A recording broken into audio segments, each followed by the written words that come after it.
నా అభిప్రాయం చెప్పాలనుకుంటున్నాను. ఏంటంటే అసలు ఫుల్ టైం పార్ట్ టైం అన్న టర్మినాలజీ లేదు బైబిల్లో. నువ్వు సంపూర్ణం, నేను అపూర్ణం, నేను హాఫ్ టైము, నేను పార్ట్ టైము అనేది లేదు. ఎవ్రీబడి హోల్ టైం, ఏం తేడా లేదు. మనం ఏం క్యాస్ట్ సిస్టమ్ క్రియేట్ చేయాల్సిన అవసరం లేదు. క్లర్జీ, లెయిటీ అన్న క్యాస్ట్ సిస్టమ్ లేదు. అది పాత నిబంధనలో లేవీయులకు ప్రభు ఇచ్చాడు. పాత నిబంధనలో ఒక మోడల్ మనకు ఉంది, లేవీయులు అన్నవాళ్ళు. కానీ లేవీయులు ఏం చేశారు? లోపలికి వెళ్ళి ఆలయంలో పని చేశారు. పని అనేది ఇన్ఎవిటబుల్, పని అనేది చేసి తీరాలి. పని అన్నది ఆశీర్వాదం. పని చేయకుండా ఉండి ఇప్పుడు మనం ఉల్టా చేసాం. అంటే ప్రభువు 6 రోజులు పని చేసి ఒకరోజు సెలవు తీసుకుంటే, మనం ఒకరోజు పని చేసి 6 రోజులు సెలవు తీసుకునే వాళ్ళను ఫుల్ టైం అంటాం. అది తప్పు. అది ఎక్కడా లేదు బైబిల్లో. ఒకరోజు వాక్యం చెప్పి 1 గంట, మిగిలిన రోజులు నేను ఇంట్లో కూర్చుంటాను అన్నదాన్ని మాత్రమే ఫుల్ టైం అనాలి అని అంటే, అలాంటి ఫుల్ టైంను ప్రభు ఏమంటాడు అంటే అదొక శాపం అంటాడు. పాత నిబంధన గ్రంథంలో పని చేయకుండా మంచం పట్టుకుని కూర్చునేవాడిని తీసుకెళ్ళి ఊరవతలేసి రాళ్ళతో కొట్టండి అని ఉంది. సో నేను చెప్పేది ఏంటంటే, నా ఉద్దేశం ఏమిటి అంటే, పని చేయటం ముఖ్యం. సంఘంలో పని చేస్తే అది సంఘ పని, బయట పని చేసినా ప్రభు పనే. సంఘంలో చేసినా బయట చేసినా ప్రభు పనే. మనము గవర్నమెంట్ వాళ్ళకు పని చేస్తుంటే కూడా మన ప్రభు ఎవరు? మన ప్రభువే. ఆ గవర్నమెంట్ను మన కోసం పెట్టింది కూడా ప్రభువే. మనం చూసే దృక్పథంలో మార్పు రావాలి. ఒక ప్యూను పనిచేసేవాడు పాస్టర్ కంటే తక్కువ కాదు, పొజిషన్లో తక్కువ కాదు, పనిలో తక్కువ కాదు, మానవత్వంలో అంతకన్నా తక్కువ కాదు. అంటే ఆయన ఇచ్చినటువంటి నేచర్, స్వభావంలో అంతకన్నా తక్కువ కాదు. తక్కువ ఎక్కువలు ఎక్కడొస్తాయి అంటే, లేకపోతే సమానత ఎక్కడొస్తుంది అంటే, మొట్టమొదటిగా మనం అందరం పాపులమే. మనం పాస్టర్ అయినా పాపులే, పని చేసినా పాపమే. మనం అంటే పాపులమే, పడిపోయిన వాళ్ళమే. ఇంకొక సమానత ఎక్కడొచ్చిందంటే, మనం పాస్టర్ అయినా కానీ ప్రభు రక్తంతోనే కడగబడ్డాం, పనిచేసే వాళ్ళైనా కానీ ప్రభు రక్తంతోనే నాకు తెలుసు, నేను ఇది చెప్పిన తర్వాత నాకు చాలామంది శత్రువులు అవుతారని, కానీ నేను చెప్తాను ఇది ఓకే. ఎందుకంటే నేను దాదాపు 6.5-7 సంవత్సరాలు సో కాల్డ్ ఫుల్ టైం అన్న ముసుగులోనే బతికాను. నేను మిషనరీగా వెళ్ళాను నా ఉత్తర భారతదేశానికి. నన్ను ఒకరు పంపగా, అంటే ప్రభు నన్ను పిలుచుకున్నాడు, నేను బలంగా నమ్మినప్పుడు ప్రజలతో చెప్పి 10 మంది నా కోసం ప్రార్థన చేసి పంపించారు.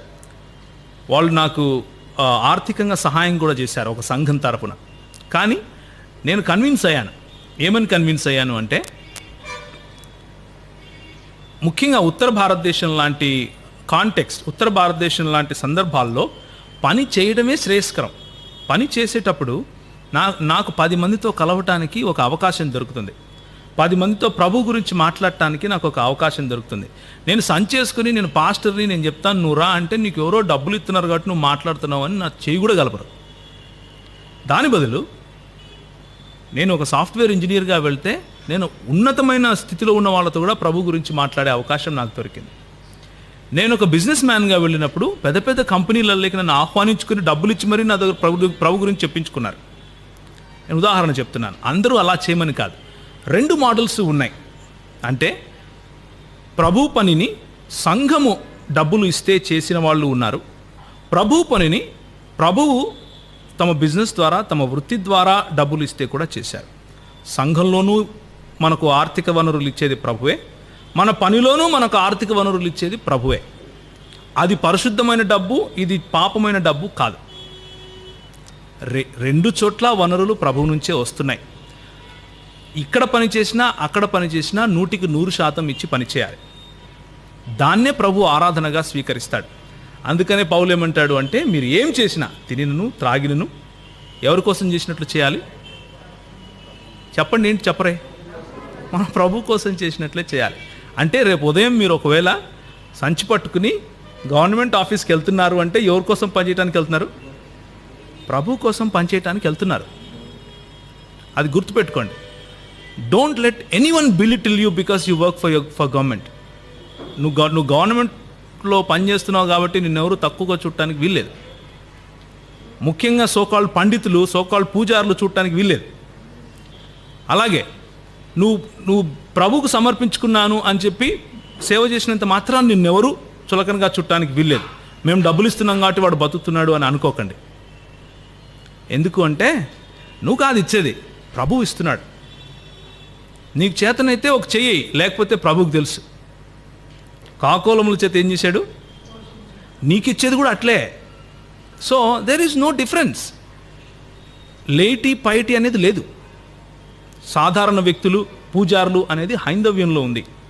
అలాగే యూదా మతంలో ఉంది, బైబిల్లో లేదు. మతంలో ఉంది. మనం ఒక మతం కట్టుకున్నాం, ఆ మతం కట్టుకుని ఆ మతంలో తిరుగుతున్నాం. కానీ బైబిల్ దృక్పథం అలాంటిది కాదు. బైబిల్ దృక్పథంలో అంకుల్ చెప్పినట్లుగా పేతురు he continued in his business. మీకు తెలుసో తెలియదో హిస్టారికల్గా. పౌలు he continued in his business. అకిలా ప్రిస్కిలాలు they continued in their business. అపోల్లో he continued in his business. మీరు దాన్ని ఏమంటారు? దావీదు చేసింది బిజినెసే, పని. అబ్రహాం చేసింది పని కాదంటారా? అబ్రహాం చేసింది పని కాదా? మొట్టమొదటి విశ్వాసులకు తండ్రి అండి. బిజినెసే చేశాడు, పనే చేశాడు. మన ప్రభు, మన కోసం చనిపోయిన ప్రభు 3 సంవత్సరాలు మీరు ఏదైతే సో కాల్డ్ ఫుల్ టైం అంటున్నారో అది చేశాడు. 30 ఏళ్ళు ఏం చేశాడు? పనే చేశాడు. తన యుక్త వయసు 30 ఏళ్ళు కాదులేండి, తన యుక్త వయసు వచ్చినప్పటి నుంచి తన తండ్రికి సహాయకుడిగా వడ్రంగి పని చేశాడు. పని ఆశీర్వాదం. Don't let anyone belittle you because you are working, and don't let anyone belittle you because you are doing church work. So పనిని పనిగా పిలవటంలో సిగ్గుపడకండి.